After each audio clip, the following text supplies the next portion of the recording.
Isa pong pinagpalang umaga sa ating lahat. God is good and God is great Amen. all the time. Amen.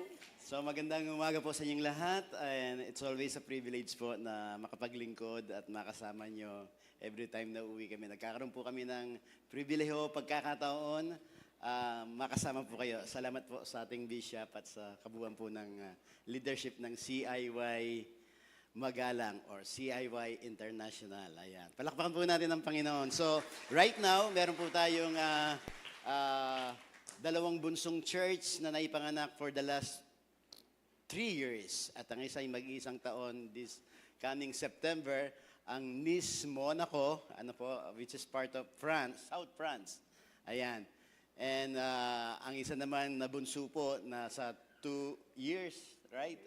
Ay yung Luca, CIY Luca, parte ng Toscana. Magkakalapit po yan from Empoli, ang church po natin doon, Pisa, Luca, and then sa Rome ay may dalawang church po tayo. Sa Paris, more than 10 years na po tayo doon, ay may isa po tayong church doon. And we're still praying na mag-expand po ang gawain ng Panginoon sa Europa para pagdating nyo doon, may mga matutulugan kayong bahay. Amen? Hallelujah. Gusto nila. Sige, Pastora. Praise God. Po. Una sa lahat po, we thank the Lord for His greatness. Kami muli niyang ibinalik po sa Pilipinas at bilang kapamilya po ninyo dito sa Pilipinas, and we are so grateful po. Una sa lahat kay God at sa pagtitiwala po ni Pastora Carmela at ni Bishop through the kindness po ni Pastora Mami Edith, ang ating pong church admin, kasama po yung church council. And of course, sa lahat po ng mga intercessors, lahat po kayo ay mga most valuable people. Lahat po ng mga nagpipray. And we believe hindi lang po dito po naka-restrict ang ating pong prayer. Hindi po restricted na pang Pilipinas lang. Kami po ay naniniwala at ramdam namin that you are all praying for us. So let's keep praying po for the expansion po ng kingdom ni God, all for His glory po. Amen. So matagal-tagal na rin po na nagturo kaming dalawa dito. Yeah. Last time na may couple seminar, or party, event po yun. Couples event, So Pastor. today, we will also teach in tandem. Yeah. Tandem in Riding in tandem. Ayan. Okay. Serving in tandem. Yan. So, pinamagatan po namin Feel the Church. So, remember yung unang miracle na ginawa ng ating Panginoong Jesucristo ay yung tubig, ginawa po niyang wine ng may kasal sa lugar pong yun. Makikita natin ito sa John chapter 2, verse 6, umpisa ng verse 6. So, dito po, makikita po natin how God really moved at hindi pa napapanahon, sabi nga ng Panginoon, and yet, through the request po ng kanyang nanay, yun ang maganda, yung kahit hindi pa napapanahon, even our prayers sometimes, hindi ba dapat sagutin ng Panginoon? Pero dahil nandun yung masigasig nating pananalangin sa Diyos, sometimes God can advance things para mangyari. So dito po makikita po natin, isang ordinaryong bagay ay naging extraordinary po siya. At sa 6 jars na ginagamit po noon, ay ginagamit po ito para panghugas or sa purification. So it consists, it's around 75 liters to 115 liters. So marami pong alak po yun out of 6 jars na ginamit ng Panginoon na may 75 liters up to 115 liters ang bawat jars. So makikita po natin yung abundance ng blessing ng Panginoon, and it's also signify po na yung 6 jars na yun sa Bible po, alam po natin, it's the number of man. So, ipinapakita po doon na may kakulangan without God. But God can do extraordinary thing out of ordinary. Alright, sige po, basahin po natin ang ating po mga key verses. So, even narrative po ito, but we only got yung 6 to 7 po as our key verses. At doon din po namin hinango yung ating pong title message, that fill the jars. Pwede po ba nating ulitin yon? Fill the jars. Fill the Ayan, jars. dahil wala po kaming mahagilap at wala na po kaming time pumunta ng San Matias, ayan, para bumili ng paso. So we use yung mga empty glasses. Salamat kay Pastora Carmela, nabigla ko siya, ayan.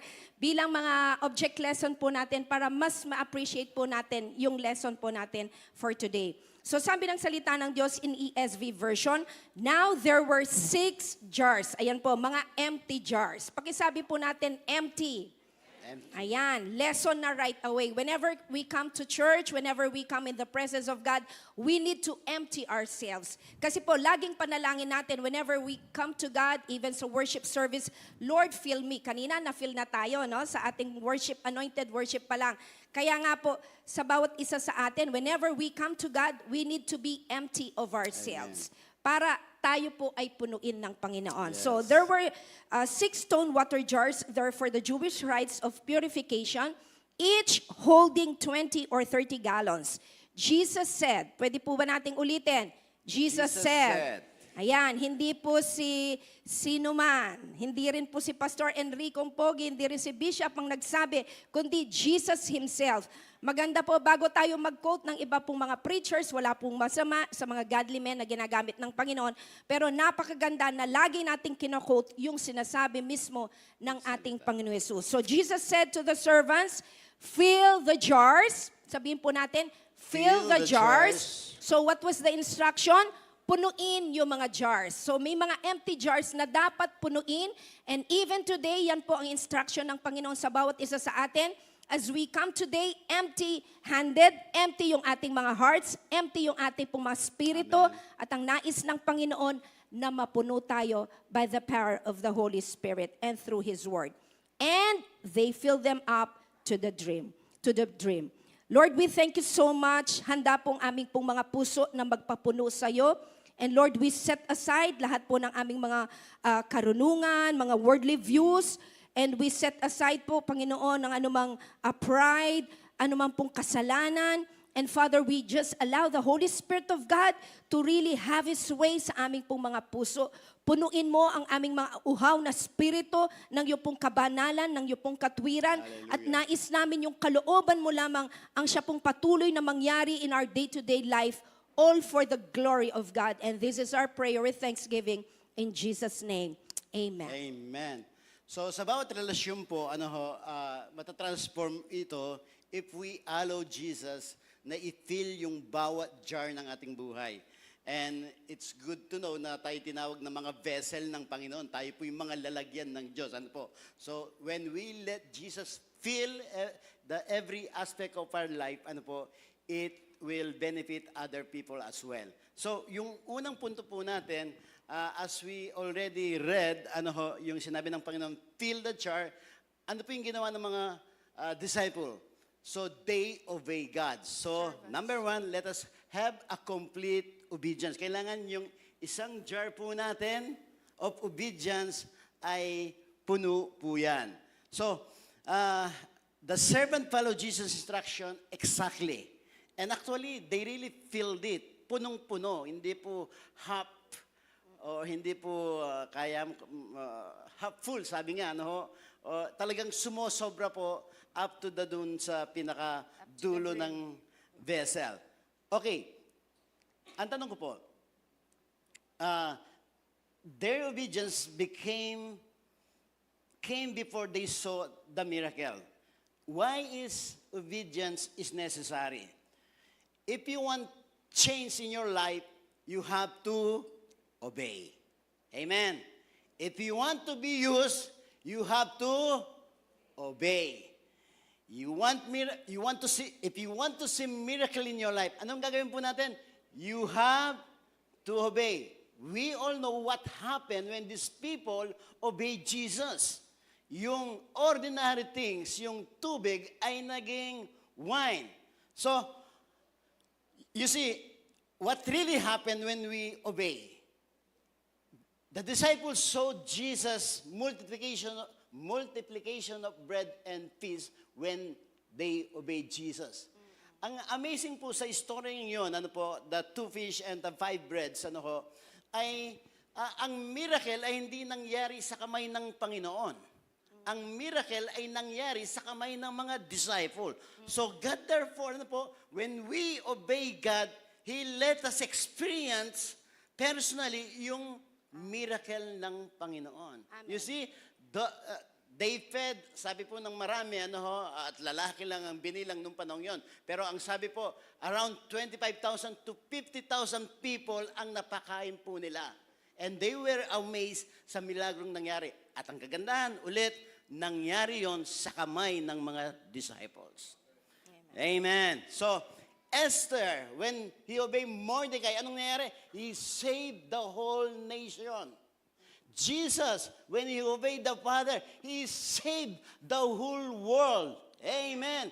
Imagine if people of Magalang will obey every word na nanggagaling sa man of God. Remember Elijah, the man of God?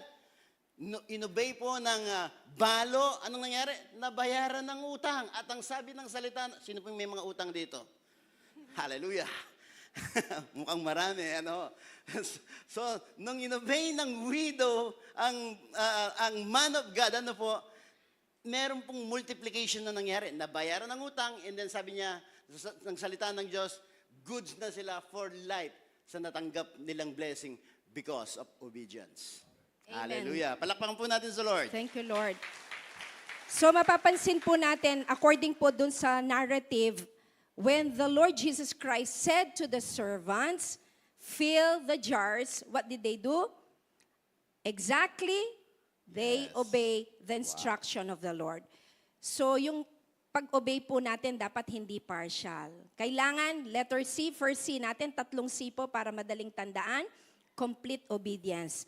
I know, ngayon pa lang meron ng tinitibok ang Panginoon sa inyo. Marami po siguro sa inyo na may instruction si Lord. So wag na po kayong magdalawang isip. Let us completely obey the Lord so that we can experience the miracle. Not only today, but for the rest of your lives. Kasi yun po yung ginawa po ng mga servants. They followed exactly the instruction of our Lord Jesus Christ. They filled the 6 empty jars. And what happened? Miracle. Amen? So maging sa buhay po natin, anumang instruction ni Lord sa atin po ngayon, please wag na po kayong magdalawang isip. Sumunod na po kayo so that you can experience breakthrough, miracle of healing, whatever you are asking to the Lord right now for His glory ay ipagkakaloob ng Panginoon. Amen. As long as you completely obey. Pakiulit po natin, complete obedience. Amen. Alam mo, Pastora, may nararamdaman po ako, madalang lang akong makaramdam. But I think maraming pasaway po dito. Dati, kayo naman, hindi pa tapos eh. Lahat naman tayo pasaway dati. Pero now, we're beginning to obey God. Amen. And when you begin to obey God, you'll see miracle happens in your life. Amen. At yung pangalawa po nating C is Christ transforms what is truly surrendered. Pwede po ba nating ulitin? Christ transforms what is truly surrendered. Amen. So hindi lang po nag-obey yung mga servants. Nung tunay nilang isinuko yung kanilang willpower, tandaan natin, meron naman po silang option na magsabi kay Lord, Lord, parang napaka-imposible naman na yung empty jars ay magkakaroon ng wine dyan. Pwede naman silang mga tuwiran, di ba? Pwede silang mag-reason out. Pwede silang mag-rationalize. Kasi sa human standard, paano pupunuin ang isang bagay na empty? Tapos out of water, magiging wine, di ba? Pero makita po natin, yung free will po nila, they truly surrendered it to the Lord. That's why they truly experience yung change, yung transformation, at yung himala ng Panginoon. So hindi lang po ito himala, the turning water into wine, but whenever we truly surrender to God, there will be transformation na mangyayari po sa ating pong mga buhay. Sa ayaw sa gusto natin, mababago tayo kapag ang buong pagkatao natin ay isinuko natin. Hindi lang tayo sumunod, kundi buong-buong isinusuko natin sa Panginoon. Amen. As much as we want to see converts, but we want to see a transformed Amen. life. Amen. Yung binabago ng Panginoon. Kasi kung papansin niyo po, masakit la pong kautos ng taong pa may transform. Kaya masakit la pong gamitan. Kaya you ask yourself, ba't ngayon, hindi pa, matagal na ako dito, hindi pa ako ginagamit. Hello, palagay ko po, magpa-counsel kayo. Ano ba? Baka hindi lang umiimik yung cell leader nyo, yung pastor nyo, kaya hindi kayo ginagamit. Dahil hanggang ngayon, hindi pa natatransform ang buhay natin. Yung dating marites, marites pa rin. Mas tumindi. Ano ho? Yung dating pasaway, mas pasaway pa rin. So, we have to have a transformed life. I do believe when we receive the Holy Spirit, we have no option but to be transformed. Amen. Amen. Kailangan makita na si Jesus, maamoy na ang Panginoong Yesus sa mga buhay po natin. Pakiamoy po yung katabi nyo kung amoy Jesus na siya. Amen. At halata na yung siya, natatransform, bago. halata na siya. Amen. Ang nangyaring ito sa Cana ng Galilee, ang unang himala na ginawa ni Jesus kung saan ipinakita niya ang kanyang kaluwalhatian. Tandaan po natin, whenever our lives are being transformed, magmamanifest po yan sa gusto natin. Alam po ninyo, yung effect niya, it is lasting. At ito'y nagbibigay ng kaluwalhatian sa Diyos whenever people see our change behavior, our change mindset, our change attitude. So sabi ng salita ng Diyos, saan ipinakita niya ang kanyang kaluwalhatian at sumampalataya sa kanya ang mga alagad niya. So hindi lang po ito nagbigay kaluwalhatian sa Panginoon whenever we truly surrendered everything to the Lord, nagbibigay ito ng kaluwalhatian sa Panginoon at it will cause people to believe on our Lord Jesus Christ. Maaring naghahanap pa tayo ng mga strategy. Kami po doon sa Europe, lahat na yata ng strategy ay aming pong ginawa para makawin lang. Pero iba po kasi ang level po ng mga kaisipan ng mga tao doon, masyadong materialistic, masyadong makamundog, clinging po sila sa kanilang mga amo, halos sambahin na ang mga amo na nagbibigay po sa kanila ng mga sahod. Kaya't napakahirap. Pero ang number one at powerful na strategy, you know what? Whenever your life is surrendered to God, lahat sa'yo, kasama bulsa, kasama love life, kasi yung iba, ayaw nilang isurrender yung kanilang bulsa. Lord, sa akin ito balato mo na ito sa akin. They want to surrender their two hands, pag pumapalakpak sa worship, pero Lord, itong love life ko, please, huwag mong pakialaman. Hindi po pwede. Kung nais nating maranasan yung himala ng Diyos sa ating pong mga buhay, not only today but for the rest of our lives, we need to completely obey the Lord. And number two, we really have to fully surrender to God so that Christ will truly transform us. Because transformation of life will bring glory to God and will cause people to believe on our Lord Jesus Christ. Kaya po, kung meron po sa inyo na nais po ninyong ma-born again, yung mga kapamilya ninyo na matitigas ang puso, na hindi ma-born again, alam po ninyo, baka si Lord ay binubulungan na kayo ngayon. Anak, fully surrendered mo na yung buhay mo sa akin. Para ako ay mabigyan ng kapurihan sa pamagitan ng buhay mo at sa pamagitan ng buhay mo, people will believe on our Lord Jesus Christ. And number three, there must be a conscious decision to fill the 6 jars. Nung inutusan sila ng Panginoon, they have made a decision intentionally na pupunuin po nila talaga yung bawat jar na yon. So sa ating mga buhay, meron pong under this jar na dapat natin punuin. Una, yung pagmamahal natin sa Diyos. ayan, ito po yung first jar natin. Yung love natin kay God. Ang sabi po ng talata po natin sa Ecclesiastes 3:11, He has made everything beautiful and appropriate in its time. He also planted eternity, a sense of divine purpose in the human heart, a mysterious longing which nothing under the sun can satisfy except God. Yet man cannot find out, comprehend, grasp what God has done, His overall plan for the beginning of to the end. So sa Ecclesiastes 3:11 po ito. And sa Matthew 22:37-38, ang sabi ng salita ng Diyos, Jesus answered him. Ang ganda po ng Passion Translation. Love the Lord your God with every passion of your heart, with all the energy of your being, and with everything though it is within you. This is a great and supreme commandment. Let us be intentional in loving God. Amen. Alam niyo po, if we don't love God, ang dali nating magsawa sa gagawin natin para sa Panginoon.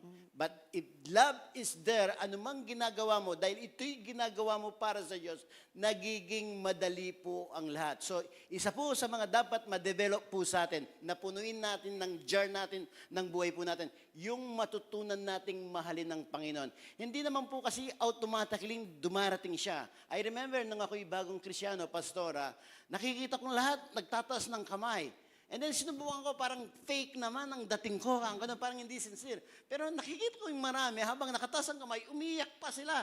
Lalo po akong nahinggit. So ano yung ginawa ko? Although I feel fake sa ginagawa ko, tinataas ko pa rin ang kamay ko. And I just concentrated on praising the Lord. And then, little by little, nare-realize ko, nagkakaroon ako ng connection sa Panginoon. Ito po yung maganda dito. When you do the right things, kahit wala ka pang nararamdaman, feelings, emotion always follows. Yes. Amen. That's a Amen. good word. Amen. Amen po. Amen. Hallelujah. Late na po kayo. Kayo po ha. Amen. Hallelujah. Kidding aside, that's how it is. Kaya nga, meron po akong word na na-invento. Fake it until you make it. Wala ka pang ganang magbigay sa Panginoon. Kahit fake lang yung pagbibigay mo, ibigay mo po rin. And then, when you do the right thing, God, grace will flow at nagiging normal na sa iyo at ginagawa mo ng masaya sa puso mo. Amen. Amen. At least, that is my experience. Doing the right things, always follow po yung emotion, yung love, and everything sa buhay mo. Amen. Amen. Bakit po mahalaga na una nating i-fill muna yung ating po mga buhay sa pag-ibig ng Diyos? Because everything starts from God. Everything will just flow from our love for God. Kasi po hindi tayo makakapaglingkod until the end of time kung hindi po buo, kung hindi solid, amen? Kung hindi malalim yung pag-ibig natin sa Panginoon. At napakabuti po ng Diyos, nais niya na ma-free po tayo sa suffering, sa mga eventualities ng buhay na ito. Kasi malalaman natin na mahal natin ng Diyos, buo, malalim ang pag-ibig natin kay Jesus kapag kinuha ni Lord yung mahal mo sa buhay at you will remain unshakable. Sino po dito yung nakaranas na naunang kinuha ng Diyos ang kanila pong partner, yung kanilang asawa? Praise God, nananatili po kayo unshakable. Nandito pa rin ang Amen. ating po mga nanay. Amen. Kasi po marami sa atin, pag nawala na yung asawa, nawawala na rin ang kanilang saysay na mabuhay. Pag nawala ang jowa, pag nawala lahat ng kayamanan, nawawala din ang kanilang focus sa paglilingkod sa Panginoon. That's why the Lord wants us not to suffer po yung mga ganitong pangyayari sa ating pong mga buhay. Nais ni Lord ng ating pong buhay ay founded kay Jesus at founded po sa kanyang pag-ibig. Because life is full of surprises. Hindi po natin kayang pigilin yung mga storms of life, yung mga eventualities of life. Hindi natin mapipigilan ang darating ang araw na po kayo ay magkakaroon ng karamdaman, sakit. Amen? Pero tulad ni Job na wala sa kanya lahat, amen, sinubok siya ng Panginoon, inallow ni Lord na makaranas siya ng mga matitinding pagsubok, and yet, ano po yung mga declaration ng salita ng Diyos? According to Job, naked I came from my mother's womb, and naked I will depart. Blessed be the name of the Lord. Hallelujah. He still worshiped the Lord, Yes. and he did not sin. Ang ganda ng declaration ng salita ng Diyos, hindi daw po siya nagkasala kahit na nakaranas siya ng mga dagok sa buhay. Dahil ako'y naniniwala, we believe with all our conviction na yung pag-ibig niya sa Diyos ay punong-puno at malalim, solid, amen, yung pag-ibig niya sa Diyos. So kung nais po ninyo na hindi na po mag-suffer, amen, eventually sa buhay natin, lahat naman tayo kukunin ng Panginoon. Pero let's learn to posture our lives in the love of God. Kaya nga po sinabi po ni Jude, di ba, sabi niya, always keep yourselves in the love of God. Lagi nating itago ang ating mga buhay sa pag-ibig ng Diyos. Sapagkat ang pag-ibig ng Diyos ang mag-i-inspire sa atin na maglingkod, na huwag mag-give up sa buhay na ito. Amen po. Lahat ng nagmamahal kay Jesus, magsabi ng, oh yeah! Oh, yeah! Yan. Hallelujah. Pag sinabi nating, oh yeah, mamaya pa lang masusubok na yan. No? So we need to love the Lord with all our hearts, with all our energy, with all our passion. It is not an automatic na nabibirth ka agad. It is a day-to-day, amen, continual po, na sabihin natin, Lord, birth in my heart yung talagang passionate love for you so that I will remain unshakable no matter what life may bring. Amen? Number 2 jars po natin na dapat nating punuin yung pagmamahalan po natin sa bawat Amen. isa. Love for others. Sabihin po Love natin, for- love for others.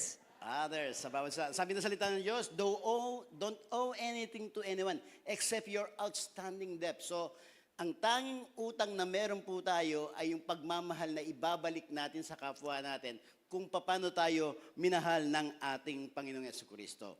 Pero ito po yung isang katotohanan. Hindi po madaling mahalin ang bawat isa. Do you agree in that? Amen. Dahil may mga estilo, style, sumpong, sakit, na nakakatisod minsan ang karamihan o ang bawat isa sa atin. So that it really doesn't come automatically pa rin. Pero ito, sinasabi ko po ito everywhere I go now because I want to remind you, lagi ko sinasabi, at nung sinabi ko ito, na-encourage ko pong I want to repeat that statement or principle, sabi ko gano'n. Dahil nagpatutuo siya at na-realize niya, natutuo yung sinabi ko. Ito po yon. Sino po yung nagtatrabaho sa hospital dito? O nagtrabaho na sa hospital? O nakarating na ng hospital? Magtaas po ng kamay. Lahat tayo halos. Nakarating na. Lahat tayo halos. Nakarating ka ba ng hospital and then nakakita ka ng cancer patient at natisod ka? Hindi, di po ba? Kasi normal lang sa hospital ang may cancer o may mga malalalang sakit. O yung may mga diabetes, naputulan ng paa. Alam mong normal lang din yon. Natisod ka ba nung naputulan siya ng paa? Hindi, dahil mabubuhay siya ng mahaba. Tama po ba? So normal lang yon. So the church is an hospital of God. It's like an hospital. It's like an Pastor. hospital. Nasa hospital po tayo. Kaya lang ang problema, pag nakakakita tayo ng nakakatisod dito, minsan dumarating may mga toyo ang bawat isa. Pero natitisod tayo. Hello, kapatid! Nasa hospital ka. Huwag kang aalis. Ang bawat isa po sa atin dito ay nagpapagaling. Amen. Amen! Kaya sabi mo sa katabi mo, bawal na ang magtampo rito kasi nasa hospital tayo. So patastas siya pa mong gamat, siya pa mong cell leader, andi tayo gal. Hello! Nasaan ka? Nasa hospital ng Panginoon. Correct. Tahimik po kayo. Amen po ba? Amen. So therefore, wala kayong dahilan ba't kayo alis dito sapagkat as far I am concerned, hanggang ngayon ay nagpapagamot pa rin ako sa Panginoon. Amen. Ang nakakaalam po niyan yung asawa ko. We are all work in progress. Amen po ba? Wala pang ganap. May ganap na po ba dito? Wala. Kung meron man, ipapatawag na namin kayo kay Lord. At pwede na po kayo. We are all work in progress. Pwede na silang Amen. lumabas. Yeah. Baka matisod sila sa atin. Amen. Every day po, we are being changed from glory to glory. Amen. As long as we are willing, at wag po tayong mag-pretend na ganap na tayo. Every day, laging may binabago ang Diyos sa bawat isa. Every day, kailangan magpasensyahan po tayo. Hallelujah. Amen. Kasi yung iba, nagre-reklamo, minsan tatawag kahit hating gabi, Pastora, punong-puno na ako sa asawa ko. Sabi niya, lagi ko na lang siyang pinagpapasensyahan. Sabi ko sa kanya, Sister, nakakalimutan mo yata yung prinsipyo ng salita ng Diyos. Gusto pong basahin, baka marami din sa inyo nakakalimot. Sabi ng salita ng Diyos, continually love one another. Tuloy-tuloy ang pag-ibig. Don't stop. Amen? Even if you don't feel like loving him or loving her, don't stop because it is a command from the Lord. Continually love one another. For the one who learns to love has fulfilled every requirement of the law. So sa gusto natin, magpapasensya tayo. Amen? At sa gusto ninyo, hindi lang po halata, sa katabi ninyo, pinagpapasensyahan din po kayo. Kasi minsan ma-feeling tayo. Feeling natin tayong nagpapasensya palagi. Pero pinagpapasensyahan din po kayo ng mga anak Feeling niya ninyo. po yun. No? So, Feeling ko rin it yun. works both ways. Yes. Nagpapasensya siya, nagpapasensya din po ako. Tama. Marunong lang pong magdala ang mga pastor sa mga miyembro.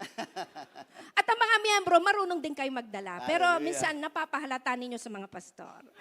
Pero nevertheless, we need to continually love one another. So, fill up po natin ito. Amen?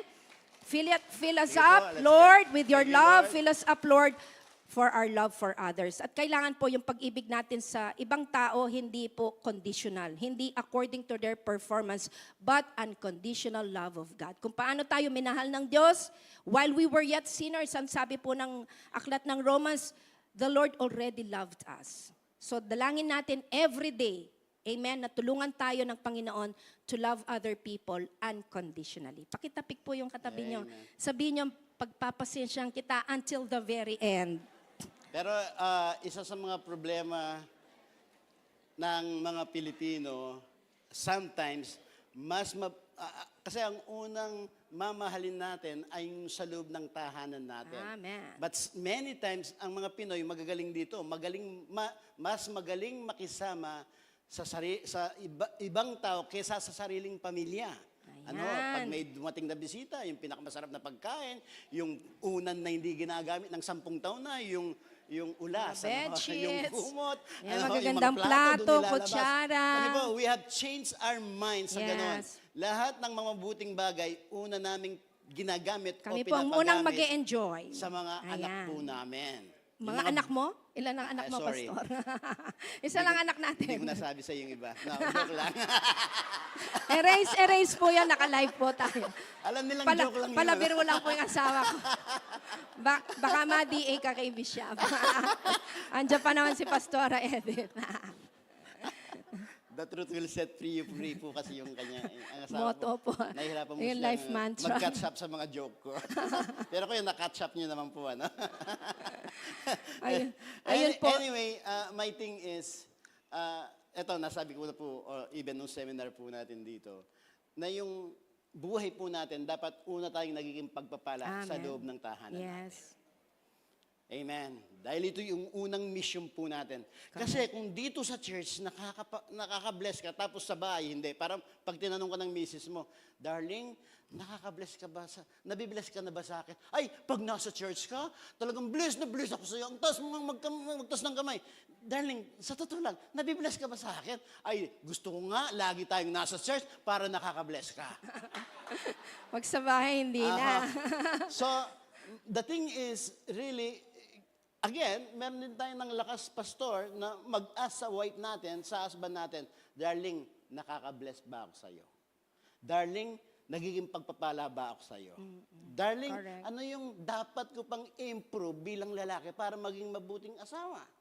So, ang dami sigurong listahan ng misis mo, no? Hindi lang masabi sa'yo. Ganon din sa lalaki, ano? Or babae, darling, ano pa yung pwede kong improve para maging mabuti ka akong asawang babae o lalaki sa'yo? Amen. Mamayang pag-uwi niyo po, mag-aalmusal kayo, pakitanong po yun sa mister niyo. Kaya At sa magkaroon po misis tayo niyo. ng courage, amen?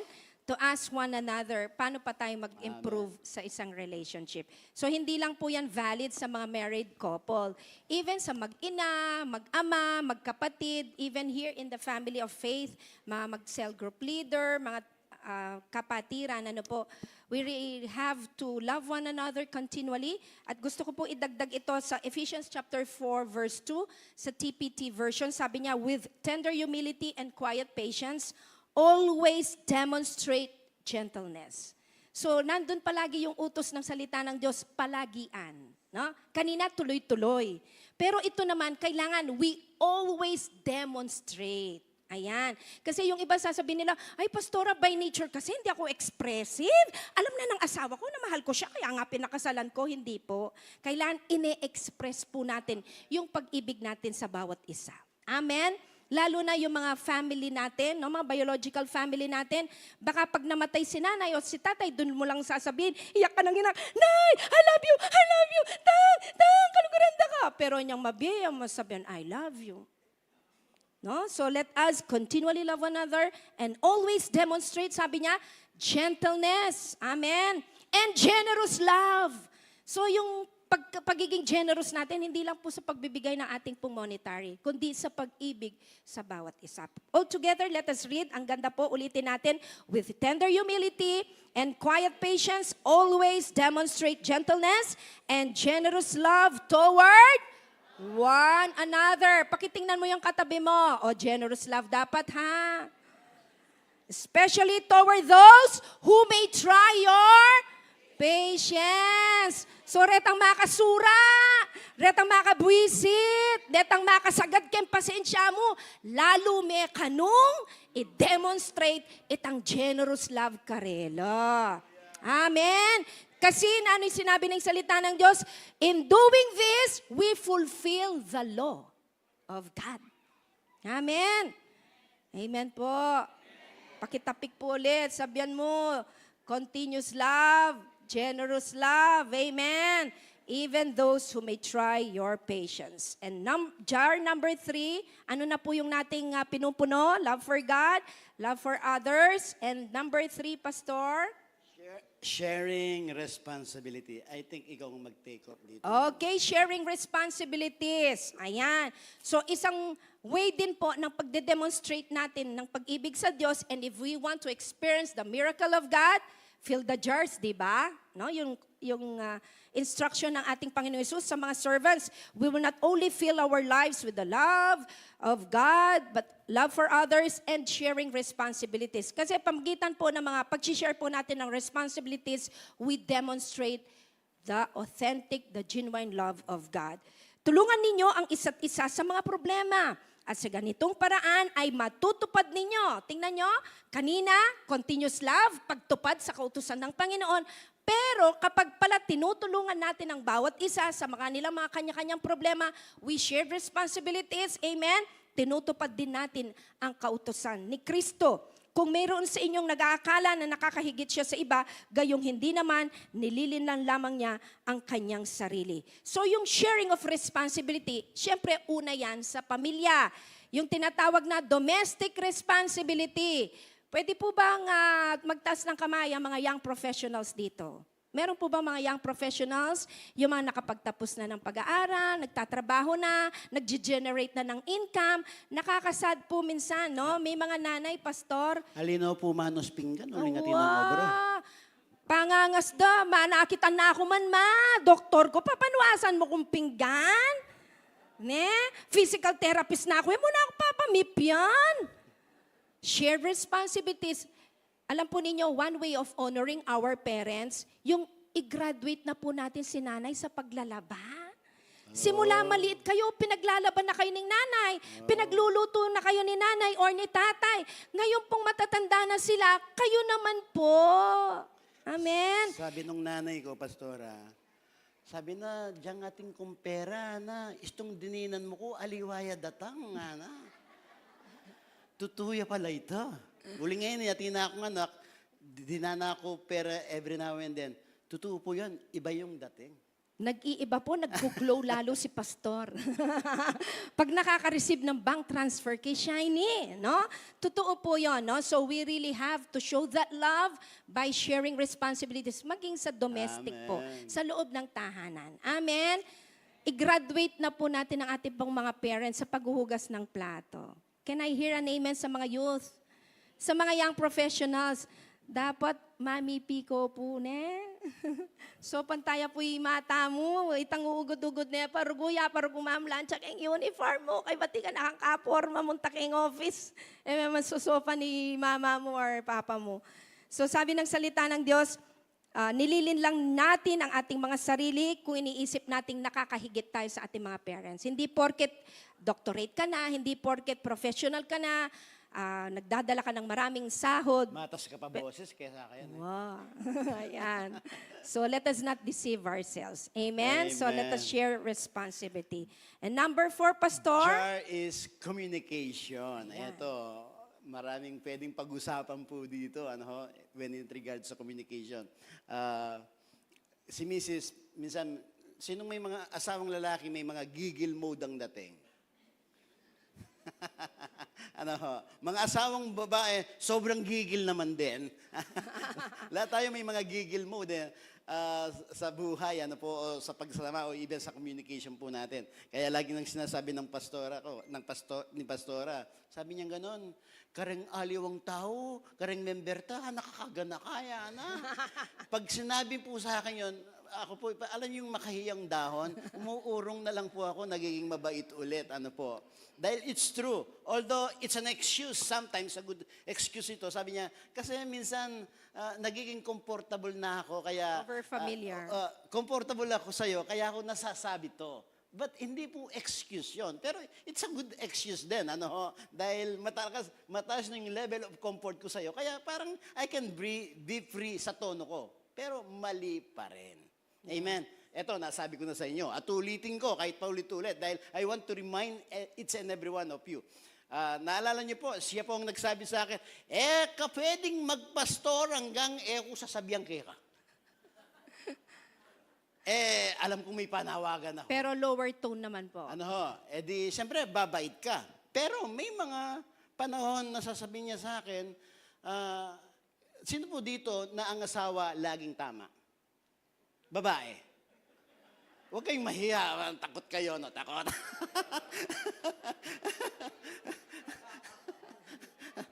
na kahit minsan, sila nang nagkamali, ikaw pang magsosorry para magkaroon lang katahimikan. Lalong-lalo na pagbago yung mga unang panahon ng pagsasama.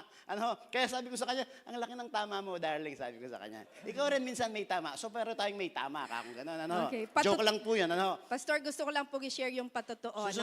Patatapusin ko na, sige. Pastora. Hallelujah. Eto, free flow tayo dito. So, sabi ko sa kanya, inulit ko po ito sa inyo, napansin ko, lagi kang tama, at talagang tama ka. Sabi ko sa ganyan-ganon.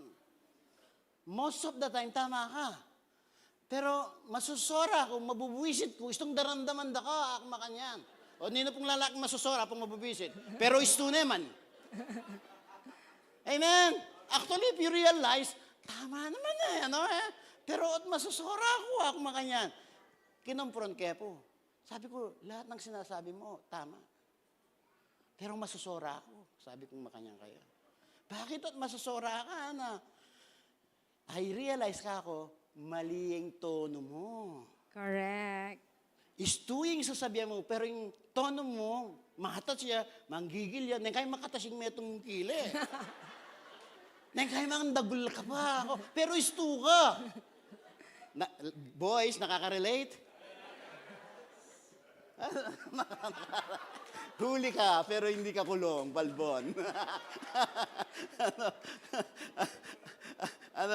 So sabi niya, turuan mo ako, sabi niya, paano yung gagawin ko, paano ako mag-communicate. Sinabi ko ng problema, assignment mo yan, kako. So inaral po niya. Now, we're almost 34. good. Almost good. Nasa 90% na tayo. Baka kung 100%, ipakuha ko niya kasi kay Lord.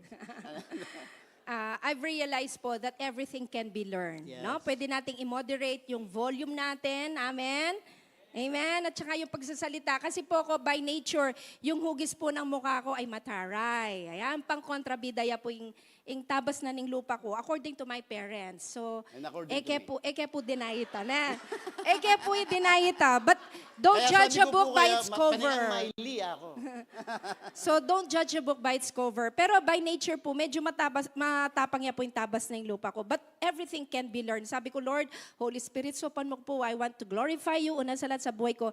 And I want, syempre, to please my husband. Maging delight po yung magsalita ko. Amen. So, through the years, pinag-aralan ko po. Nung una, hindi ako convinced. Alam po ninyo yung ginawa ni Pastor, habang mag-discuss ko, kasi sabi ko palagi kong excuse, hali, expressive ko mo, express kain ka na akong buring sabyan. Ni-record na ako po. Habang magsalita po, binidyo ko. Binidyo niya po, kay ba't paramdam niya ka na ako? Ako mismo, may turn off ko. Sabi ko, makanyang ko pala boses, maka-turn off. Sabi ko, kaya po talaga, I knelt down in prayer. I really repented to Lord. Minsan susulpot pa po, pero we are all work in progress. Amen? So everything can be learned. Amen. Amen? Tandaan ninyo ito, mga minamahal kong kapatid. Dapat maging handa ang lahat sa pakikinig, maging mahinahon sa pananalita, at huwag agad magagalit. Sapagkat ang galit ay hindi nakakatulong sa tao na maging matuwid sa paningin ng Diyos. And number 5, jar na dapat nating ipapuno sa araw na ito, wag po tayong lalabas hanggat hindi napupuno yung mga empty jars natin, is handling conflict. Wala pong university para pag-aralan natin on how to handle conflict. Tama? Sino dito yung natapos siya ng 4-year course, nag-masters, at isa sa mga subject ninyo is handling conflict? Wala po. Pero praise be to God, binigay ng Panginoon ang kanyang manual, ang salita ng Panginoon, kung paano tayo mag-handle ng conflict. So sabi po ng salita ng Diyos sa Kawikaan chapter 14 verse 29, ang mapagpasensya ay mas higit ang karunungan. Ngunit ang madaling magalit ay nagpapakita ng pakilakas po. O hindi po ako nagsabi niya na ang salita ng Panginoon. So in handling conflict, huwag agad tumataas ang ating pong boses. Amen? Huwag agad nagagalit, kundi pag-usapan. And do not attack one another. Kailangan marunong nating i-compartmentalize ang mga issues sa buhay. Kung ang problema lang ay yung budget, dito lang kayo. Huwag mo nang balikan, huwag kang maging historical. Ika kasi memuli ka kang tatang mo, makanyan. Ika kasi memuli ka kang hinda mo, makanyan, no? So kung ano lang po yung issue, yun lang po ang ating pong i-discuss. And let us discuss it, of course, with the love of God. Kaya po ang isa sa mga prinsipyo po naming mag-asawa, bago po kami magkaroon ng heated argument, di naman po nawawala yan sa buhay ng mag-asawa. In any given relationship, yung mga conflicts, nagpipray muna kami. Di ba? Maganda yan. And tumayo may papate na kayo may asawa. Kaya ba't you come to God in prayer? Lord, sopan mo kami pong may pate. Amwari kang Lord. Dumine na ka kay sarili mo, di ba? Magkalma na yung espiritu mo. And then you learn to control your emotions. Tama po? So we need to handle conflict properly. Amen?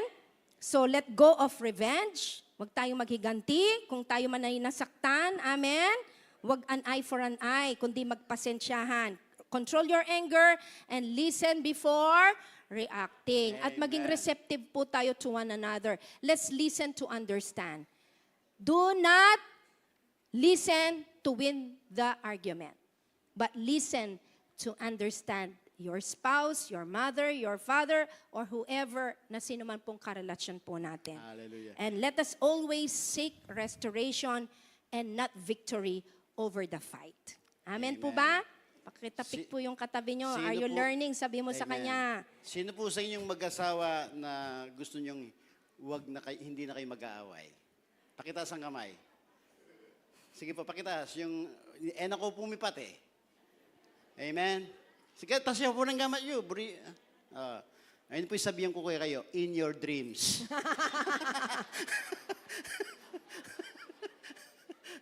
Dahil imposible po yun. Ano? Yes. Dahil we are all in process. Yes. And still we are not perfect sa Panginoon. Maybe hanggang sa pagdating ng Panginoon, hindi natin ma-attain yung perfection. But we're in the sight of God, in our position sa Panginoon, tayo nilinis na, righteous na tayo. Pero as long as we live here, meron po tayong pagpapasensyahan, may mga conflict.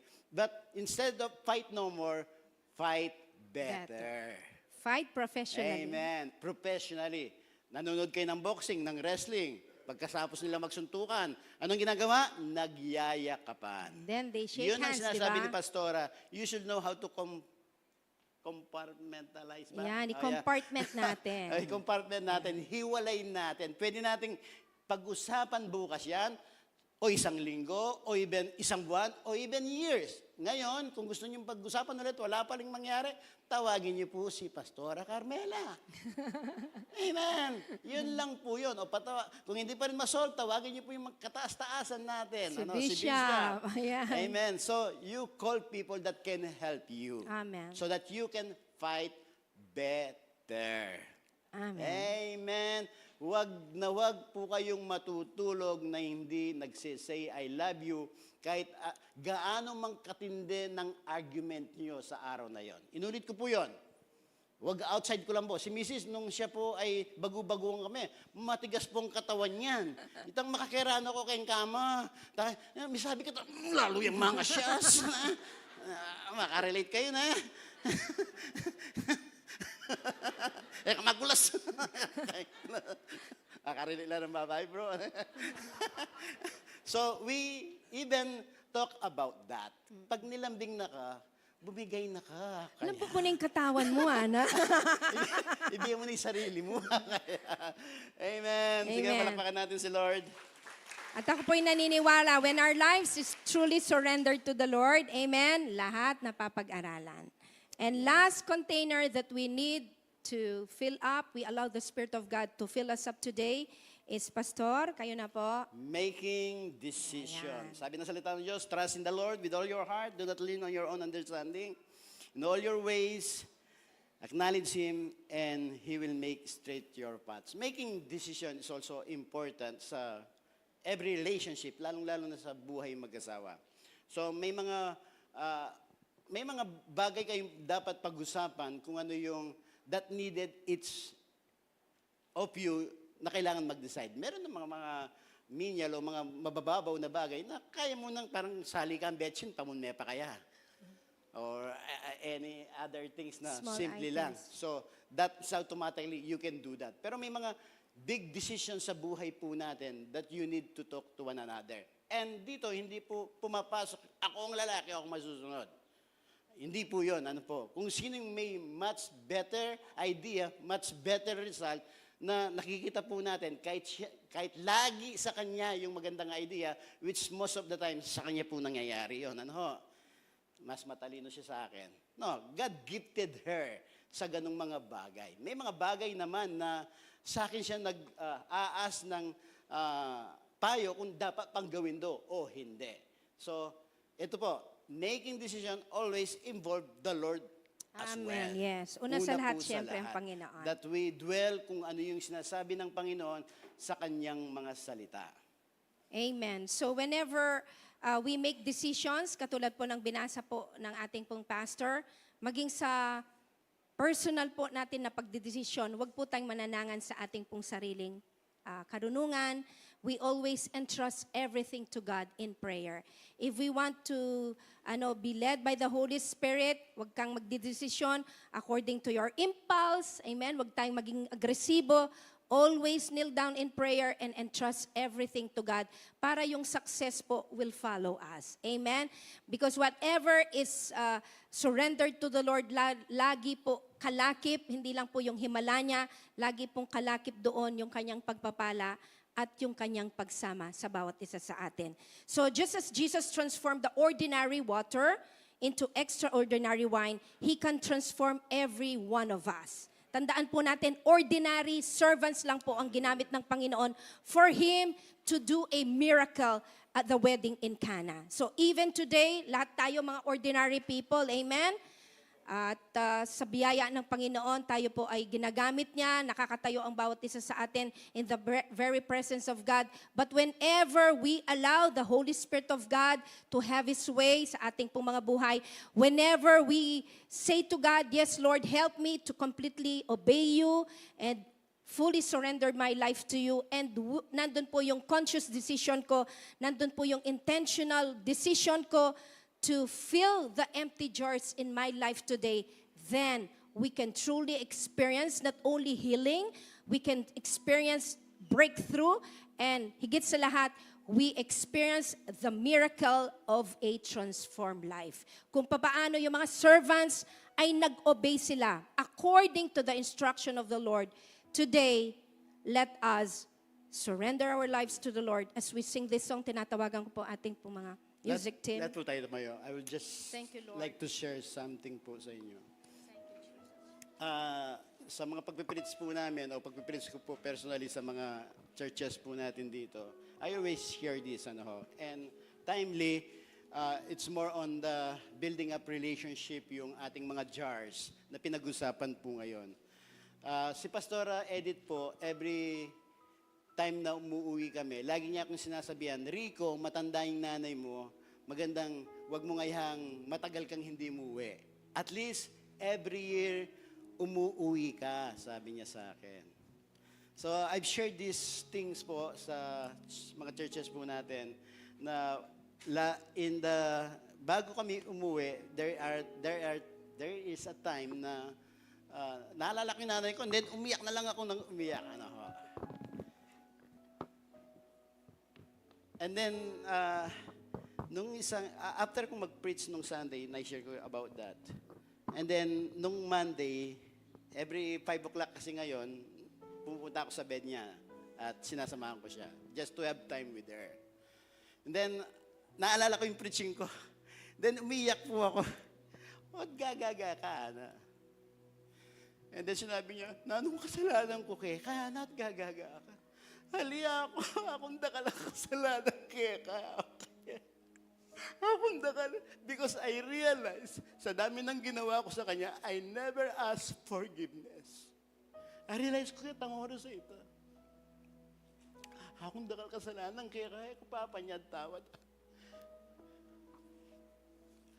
Bakit ko po sinishare to? Kasi we become familiar sa mga husband natin, sa mga anak natin, sa mga magulang natin dahil araw-araw natin silang nakakasama. Without even appreciating them, what they are doing sa buhay po natin.